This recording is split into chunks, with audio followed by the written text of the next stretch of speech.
John Deere says it's moving some of its production to Mexico, according to an email that was sent to Waterloo employees.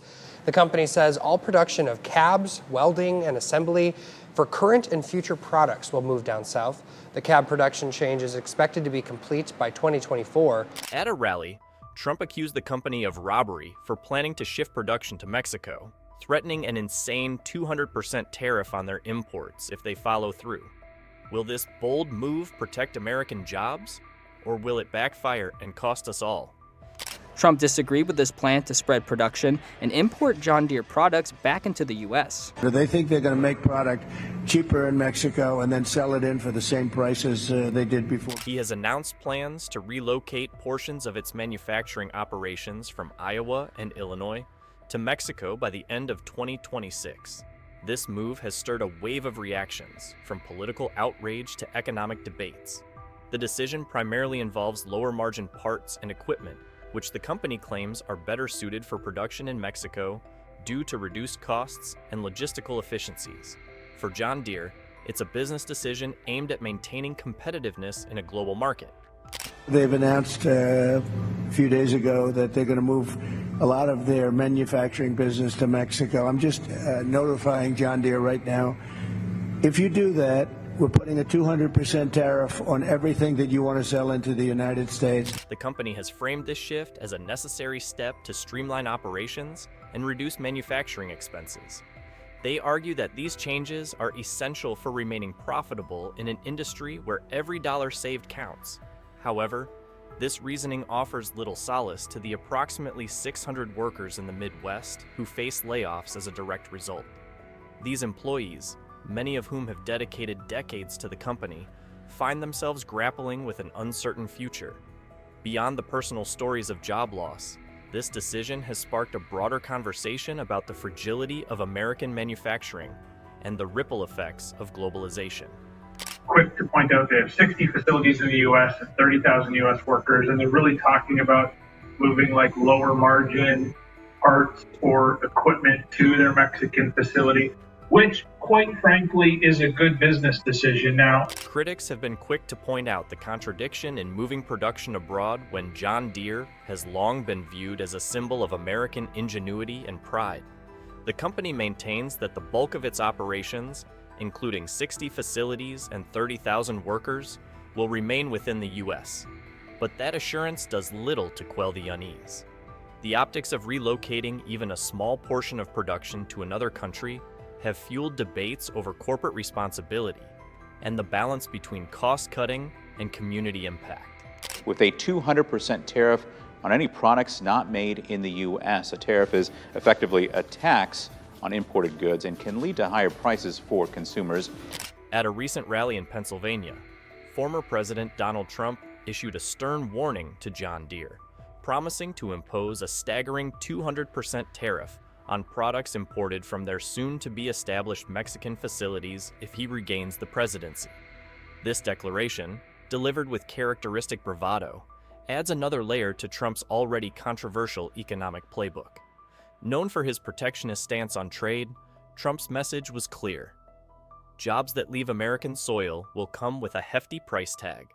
The company has responded with a new contract for workers, but it's not finished. It's now cutting some jobs.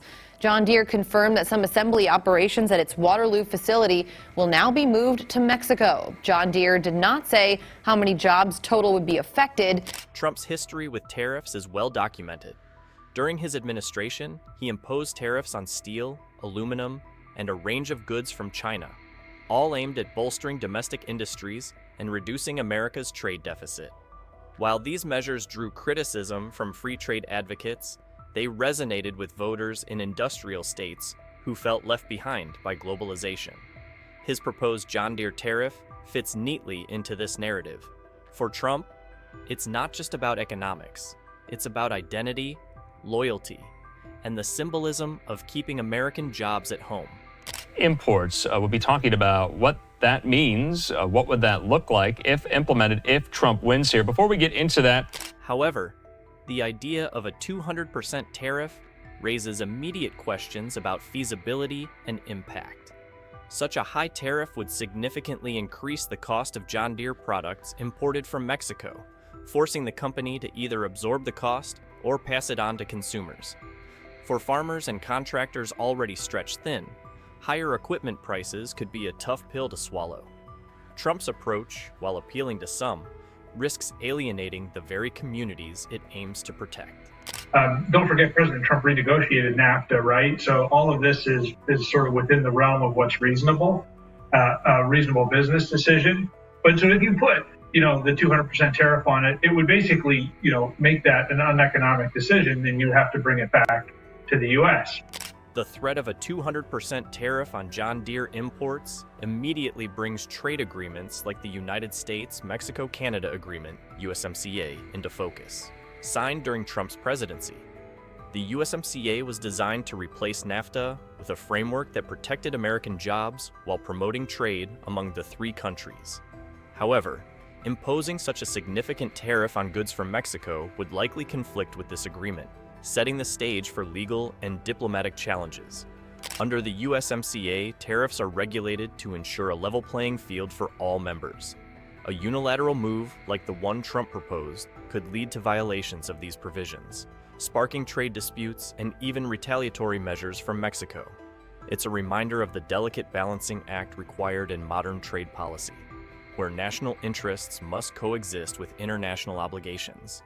Legal experts argue that implementing a 200% tariff would not only be unprecedented, but also difficult to justify under current trade laws.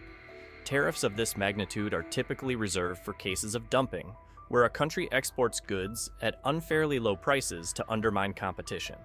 John Deere's move to Mexico doesn't fit this criterion, making Trump's proposal more of a political statement than a legally sound policy.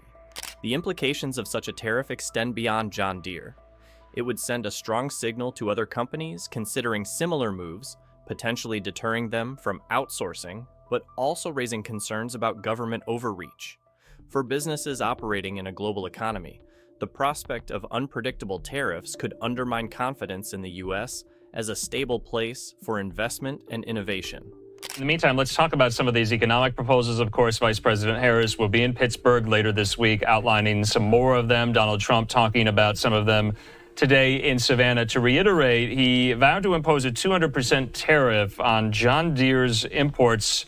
The proposed 200% tariff on John Deere's products manufactured in Mexico could create shockwaves across multiple levels of the economy. For John Deere as a company, the immediate challenge would be how to absorb or offset the steep additional cost this tariff would impose. Manufacturing in Mexico allows Deere to cut production costs, especially for lower margin items. If tariffs are introduced, those savings vanish. This could force Deere to either pass the added costs onto consumers or reconsider its operations entirely. Neither option is without significant consequences. Higher consumer prices risk alienating customers while shifting production back to the U.S. could lead to higher operational costs and reduced global competitiveness. The agricultural sector would likely feel the brunt of this decision. Farmers rely heavily on John Deere equipment, from tractors to combines, to maintain productivity. Many already face razor-thin profit margins due to fluctuating crop prices, rising fuel costs, and other economic pressures. If Deere's prices rise due to tariffs, those costs will inevitably trickle down to farmers, forcing them to pay more for essential tools. This could result in a domino effect. Higher farming expenses leading to increased food prices for consumers. For rural communities, where farming is the backbone of local economies, the impact could be particularly severe. On a broader economic scale, the tariff could invite retaliatory measures from Mexico, straining the trade relationship between the two nations. Mexico is one of America's largest trading partners, and any escalation could disrupt a wide range of industries beyond agriculture. From automotive manufacturing to consumer goods, the ripple effects could reach every corner of the U.S. economy. Additionally, such a move risks undermining the stability of the United States-Mexico-Canada Agreement, USMCA, creating uncertainty for businesses that depend on predictable trade policies.